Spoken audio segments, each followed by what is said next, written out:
It's Friday night. It's the preview show. It's the No Nay Never podcast.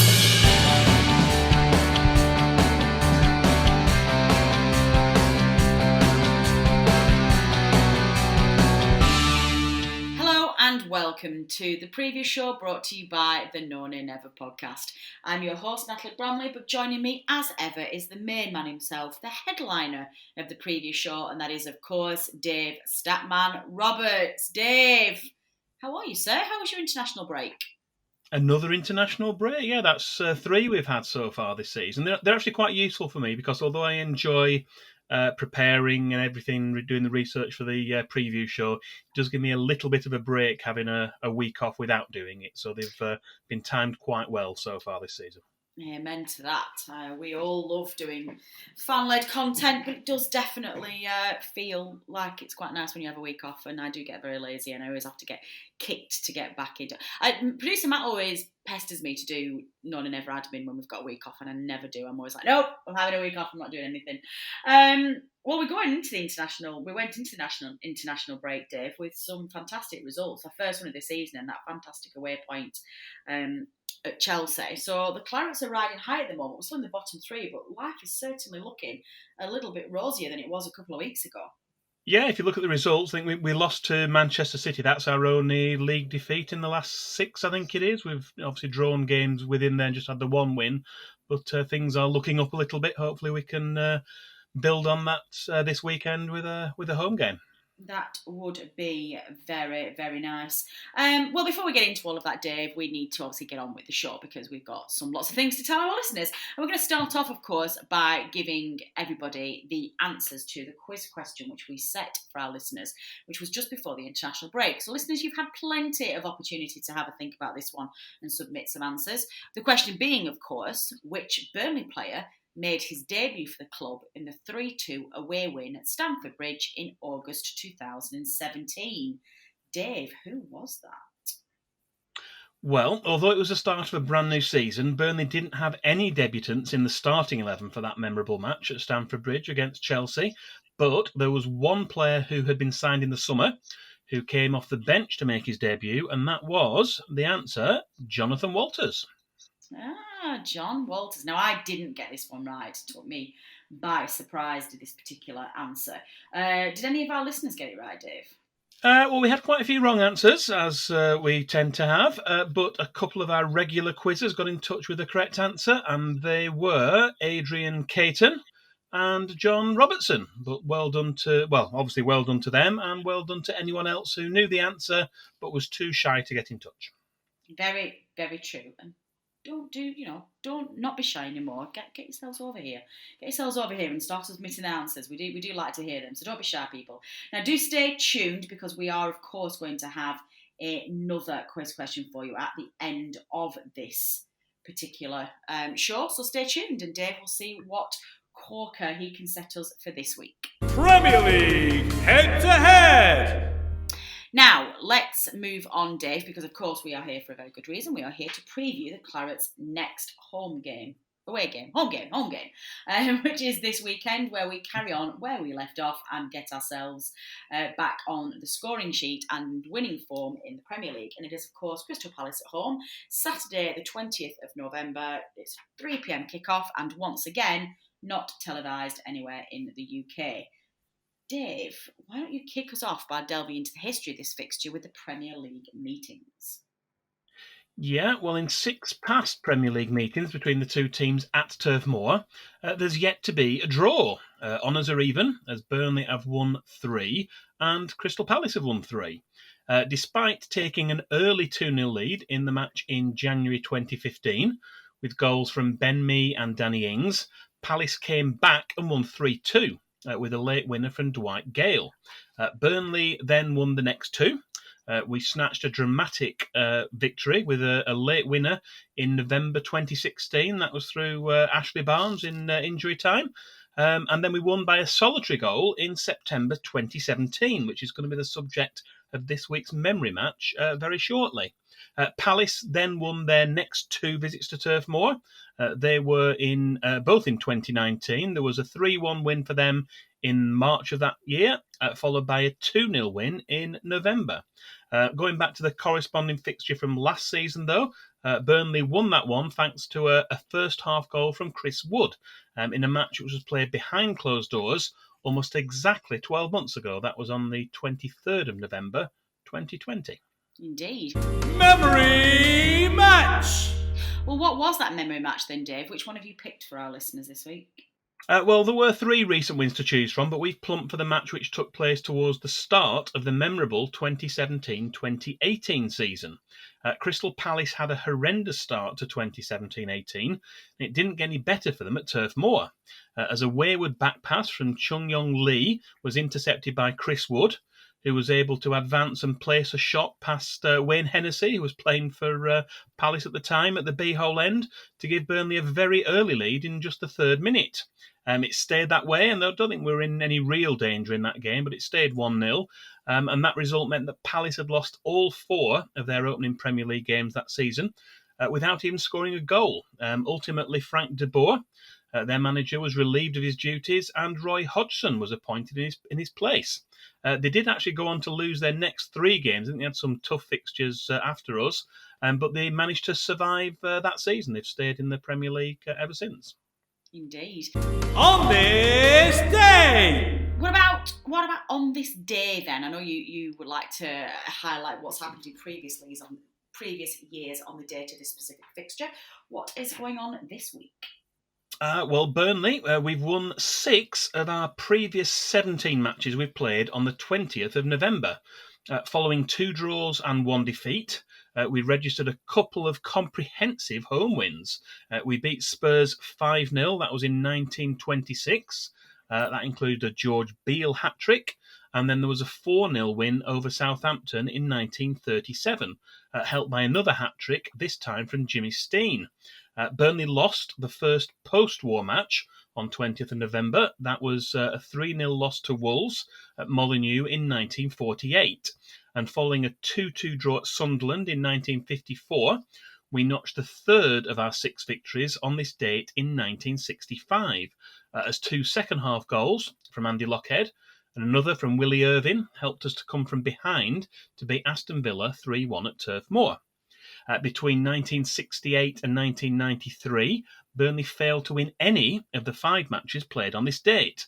We lost twice and then drew the next 3.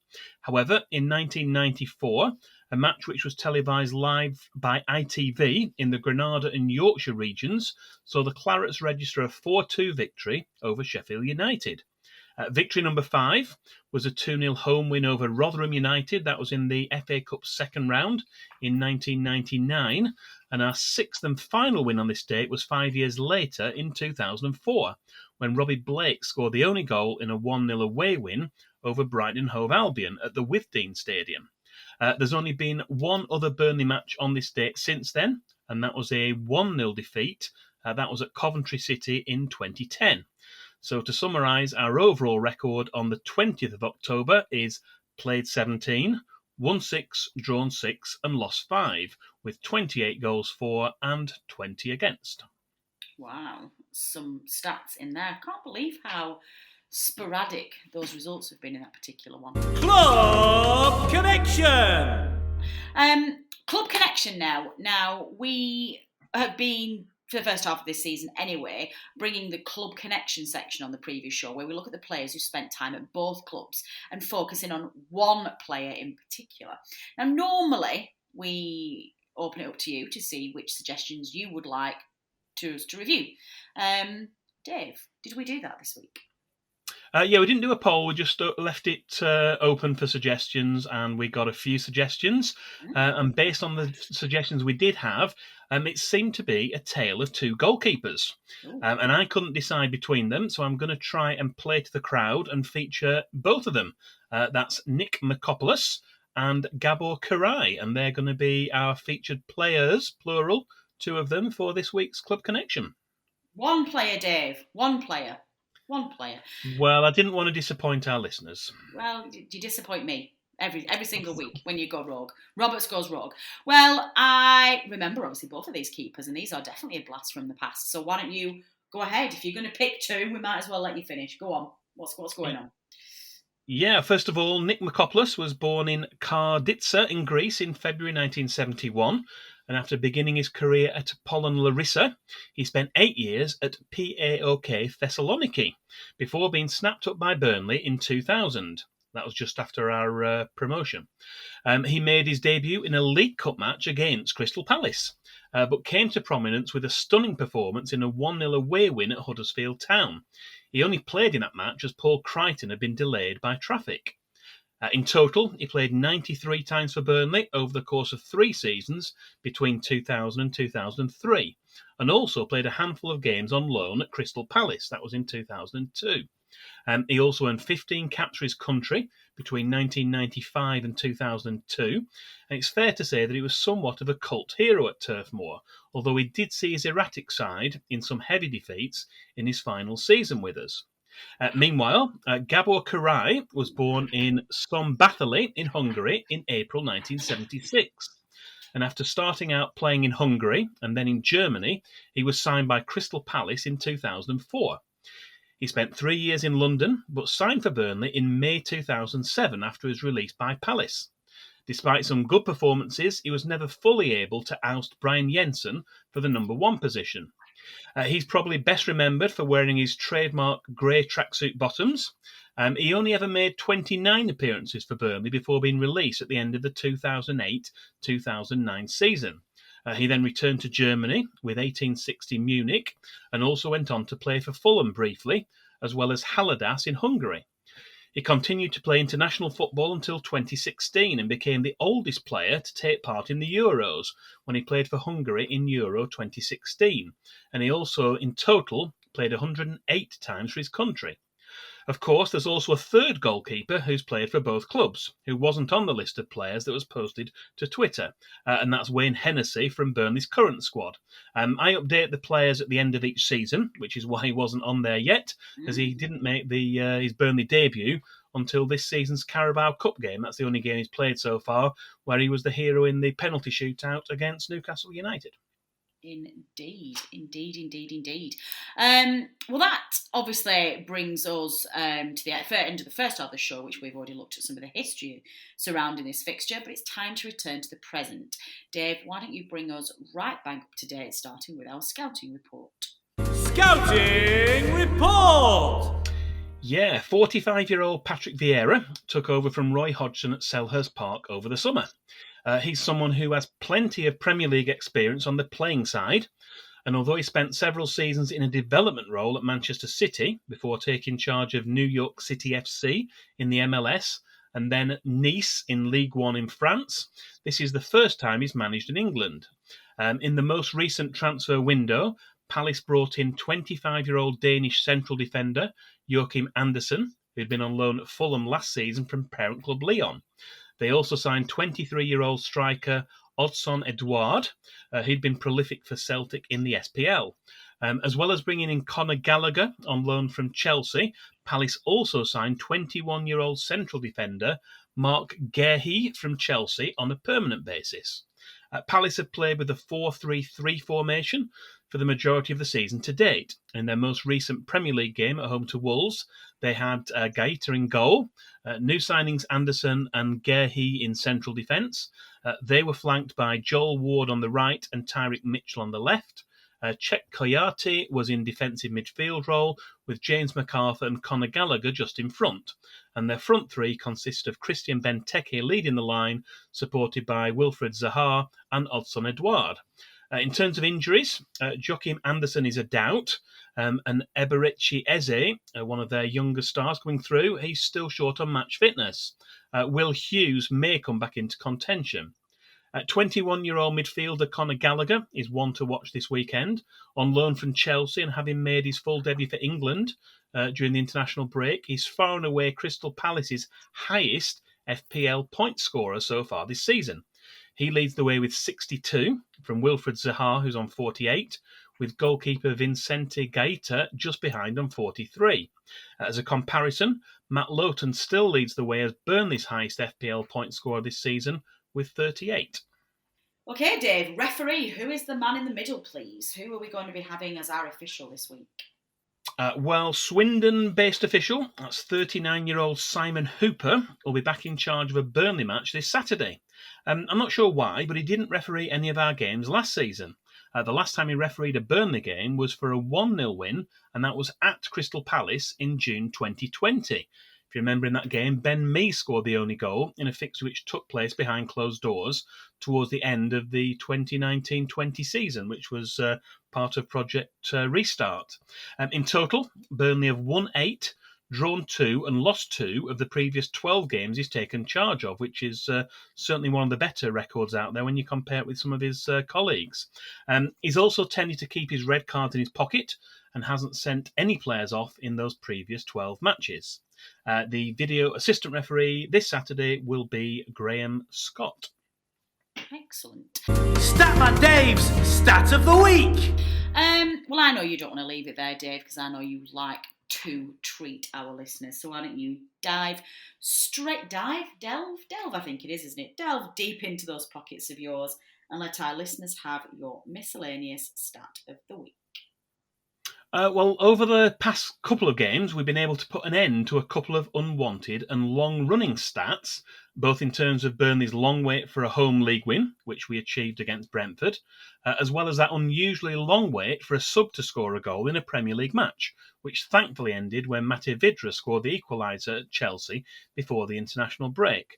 So on to something new, and we're now 11 games into this Premier League season, and just 3 Burnley players have played every minute of every league game to date.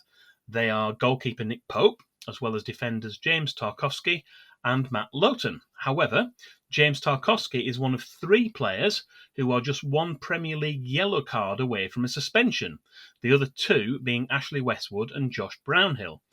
Players need to reach game week 19, which is the set of matches taking place on Boxing Day, without picking up a 5th yellow card if they are to avoid a 1-match suspension.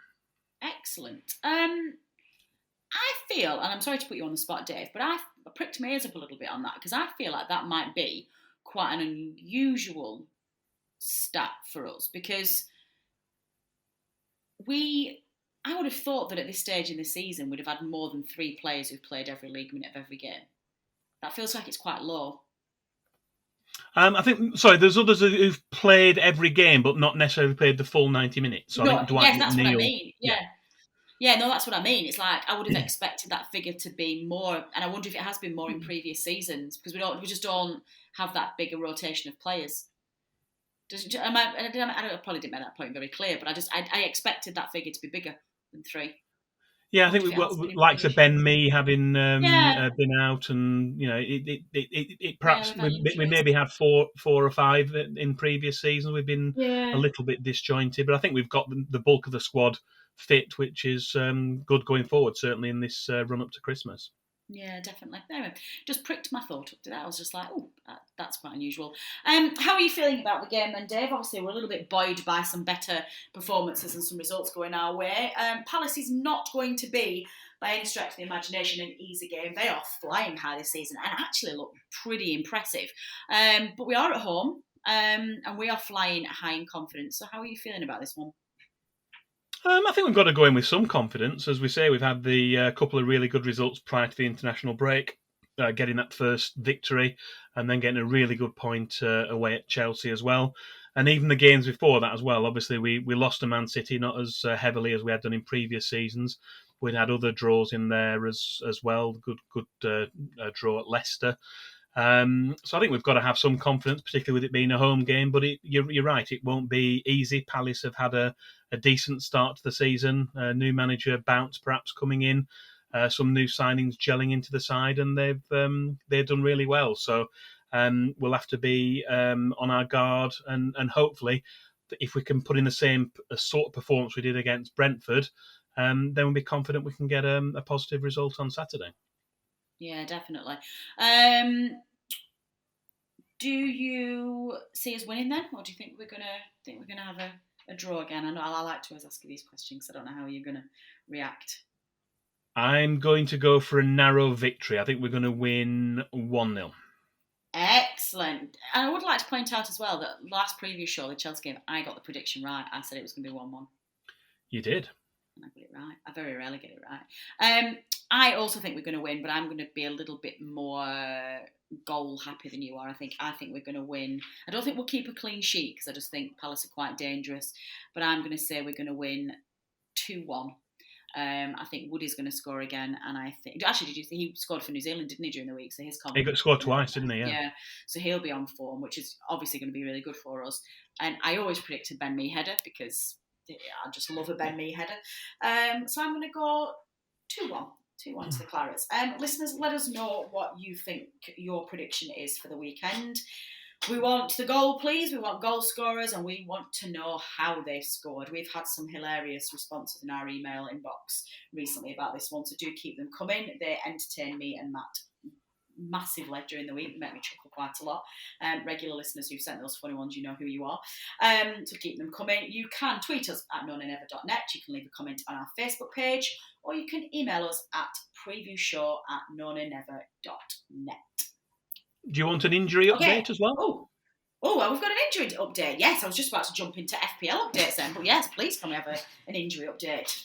They had the press conference Thursday afternoon, and we discovered that Aaron Lennon, who'd had illness prior to the international break, he's available again. Dale Stevens, although he's played a couple of games for the under-23s, he's still not fully match fit, so he's probably not going to be involved. I think we'll try and get him another game before he gets involved. And the only other news from that was that it's probably going to be a late fitness test for Ashley Barnes. Apparently nothing very specific. He's just had a little niggle, so they're going to have a look at him. So that's he's maybe 50-50 for being involved on Saturday. Yeah, I don't anticipate that Ashley Barnes will be paying much of a what's the word I'm looking for? Contribution for the rest of the season. So I think we're probably going to be all right with that one. But nonetheless, we shouldn't rule him out because he might have a role to play before the end of the season. We shall see. Are we done then, Dave? Can I move on to the FPL season? You may move on now. Yes. Have I missed anything? Excellent. No. Good stuff. Okay, listeners. Part 2 of the previous show. We have moved on to the None and Never Fantasy Premier League. I'm in a very silly mood tonight, Dave. Have you noticed? It's because I've just come back off holiday and I'm really jet lagged, so I think I'm being a little bit silly. So I think when I listen back to this previous show, there'll be a bit of giddiness from me. Apologies, listeners. Fantasy Premier League update. The Fantasy Premier League, the much loved, the highly coveted, Known and Ever Fantasy Premier League has just gone through game week 11, and we have got all of the latest FPL updates for you, as well as news as to who's leading the race to become our next Manager of the Month for November. Dave, take us away. We've got a full update, I believe. We have, yeah. It was a fairly static week towards the top of the table in what was a relatively low-scoring week just before the international break. And at the top of the No Nay Never League table, we can bring you news of our current top 5. We have a non-mover in 5th place. That's Jack Toner. And then a climber, Tall Paul, who done reasonably well in previous seasons. He's worked his way up. He's now in 4th position. In 3rd, 2nd and 1st, we've got 3 non-movers, starting with Deck Clark in 3rd place. We've got Andrew Smith in 2nd, and still leading the way at the top is Joe Elliott. Excellent. Tall Paul is somebody who I know well. He's somebody who I play poker with. And I seem to recall a couple of seasons ago, actually, he was very much in the race for top of our Manager of the Year. So I shall be keeping one beady eye on his performance. What about the November Manager of the Month one? Like we're well into November. Well, not well into. Yes, we are. We're midway through November. How's the Manager of the Month race looking, Dave? Well, we've just had the 1 week of November, so leading the way with an impressive 81 points is Mark Howarth, and he's just 1 point ahead of 2 managers in joint second, who are Tall Paul, who we just mentioned, with 80 points, and Tom Mitchum also with 80. So they'll be hoping they keep that momentum going to try and become our next Manager of the Month. Excellent. Listeners, we've still not had any claims for the August, September and October Manager of the Month awards. We've got stickers waiting to post out to you. if you are one of our Manager of the Month listeners, send us your addresses and we'll get them sent out, please. I don't want to be getting to the end of the season and we've not given any of these stickers out. I'll be very upset. People don't like my stickers, and I think they should do. What about Team Known and Never, Dave? How are we all doing? Well, Adam Dennett was the only one of us five who are in our mini podcasters league, to beat the 42-point average in the last game week. So that meant he stretched his lead at the top of the podcasters mini league. George Poole leapfrogged Matt Moss into third place. My Burnley stats team matched the average of 42 points, but slipped to 100th place in the overall Known in Ever League, despite staying in second place in our podcasters mini league. Your Dingle Bells team continues to slide down another 6 places, down to 244th in the overall No Nay Never League, with 35 points in game week 11, and you're still in Wooden Spoon, 5th place in our Podcasters Mini League. Well, I didn't actually look at my team before I went on holidays. I'm going to do it this week. I'm going to do it straight after recording this podcast, and then we will. I'll be chasing you again next week. I played my wildcard chip this week. I know. I heard this before we started recording. I don't know what that means, but good for you. And I'm going to finish above you this season, so don't get too carried away. What about then? What do we do next? We go to game week, team of the week for game week 11. Who should we have selected to maximise our points then, Dave? Right, well, these 11 players would have earned you 118 points. That's excluding any double captain points or any other bonuses from other chips that you've played. And it's in a 3-5-2 formation. So we had Foster in goal. We had a back three of Cancelo, Alexander-Arnold, and Henry of Brentford. Midfield five were Fornals of West Ham, Conor Gallagher of Crystal Palace, Hayden of Newcastle United, Trossard of Brighton, and Harvey Barnes of Leicester City. And then the two strikers were Timu Pukki of Norwich and Armstrong of Southampton. So Adam Armstrong. So that's the 11 players you should have picked to get the most points. And although the average point score was just 42, one manager did post 116 points. That was thanks to them using their bench boost chip in game week 11. There you go. That is exciting. That's very exciting. They're very clever people. I would not have known how to do that. Or lucky. Yes, let's go with lucky. I'm going to go with lucky. That's a better one.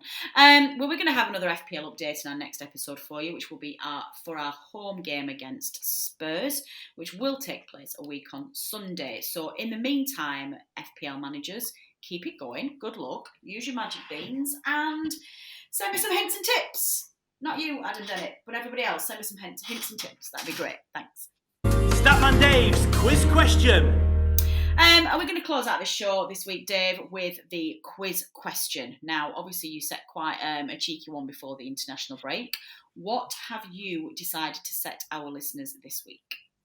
Okay, this week's quiz question is, prior to this weekend's match, which current Burnley player is the top scorer in matches against Crystal Palace at Turf Moor in all competitions? Ooh, tricky.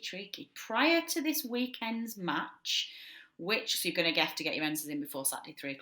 Which current Burnley player is the top scorer in matches against Crystal Palace at Turf Moor in all competitions? How do our listeners submit their answers, Dave? Well, you can get in touch with us to let us know the answer using any of these methods. You can tweet us or send us a direct message on Twitter. That's at No Nay Never. You can send an email to the dedicated email address we've now got set up for the preview show, which is previewshow, all one word, at nonaynever.net. Or you can also reply to the post for this preview show on either the No Nay Never Facebook page or on YouTube. Excellent. Do submit your answers, please. We will be very much looking forward to. I think I've got a decent educated guess against this one, but I will submit my answer directly after this recording, direct to the main man himself, and he usually allows me 2 or 3 guesses, although my first answer is whether I get it right or not, but usually I end up just, as you would expect, just naming random Burnley players' names because I've got it wrong. But we will, of course, let you know the correct answer at the start of the next episode. But But before we wrap up this episode, Dave, community news. Have we got anything else that we need to share with our listeners? What are we talking about this week? Yeah, a couple of things. During the international break, I spoke with photographer Clive Lawrence and former Burnley midfielder John Deary for a No Nay Never special. That was all about the 1991-92 4th Division title-winning season, and also the charity calendar that Clive has produced from the photos he took that season. There was a launch event for the calendar last week, which was sadly overshadowed by the news, which was revealed about former Burnley FC defender and captain John Pender, who's been diagnosed with MND. As a result of this, it's now been decided to split the fundraising 3 ways for the calendar between the Gary Parkinson Trust and Len John Rose Trust, as well as a fund that has been set up to help care for John Pender, who is now wheelchair bound and requires 24/7 care. Also, as we're back at Turf this Saturday afternoon, there'll once again be collection points around the ground for the Burnley FC and the Community Food Bank, who'd be very grateful for donations of any of the following items. They are tinned or dried foods, including soup, cereal and pasta, as well as tea bags, instant coffee or UHT long life milk. Excellent. Yeah, do please contribute where we can and keep your eye out for Team No Nay Never. We are going to be helping monitor those food banks at some point this season. I do need to get in touch with John. In fact, John Robertson, can you email me in our dedicated John Robertson VIP channel, please? And we'll need to get back on schedule with getting Team No Nay Never at the ground to help with that, please, because it's a really worthy cause and I know the help. The help is very much appreciated, so please do donate while you can. I believe that's all we've got time for this week, Dave. I think we've covered everything. My thanks, as ever, go to everybody who has contributed to make this preview show episode, to Turf Moor Stadium announcer Dominic Walker for his specially recorded preview show announcements, to producer Matt for editing all of this together and getting it out there, to just the main man himself, Dave Roberts, Statman Dave, who puts in just so much effort to get these stats together and get it out there, despite his claims that he enjoys the international break. I know he doesn't. I know he loves this. So thank you, Dave. This episode is amazing, and that's all because of you. Last but by very no means least, of course, you, the listener, for downloading and listening to this episode. Your support is very much appreciated, and we would not be here without you. The rest of the team will be back on Tuesday with the analysis show, where we will be hopefully looking back at a fantastic 3 points at home to Crystal Palace. And Dave and I will be back next Friday for another episode of the preview show, where we will be looking at that home tie against Tottenham Hotspur. Take care in the meantime. If you've got any comments, suggestions, and you know how to get in touch. And also check out the No Nay Never newsletter straight to your inbox on Monday if you have not subscribed to that yet, run by Jamie Smith and the newsletter team. Check out our socials and there will be instructions there on how to subscribe to the No Nay Never newsletter. It's a fantastic read and one that I've been enjoying very much every Monday. That's everything. I've been Natalie Bromley. This has been the preview show brought to you by the No Nay Never podcast. Until next time.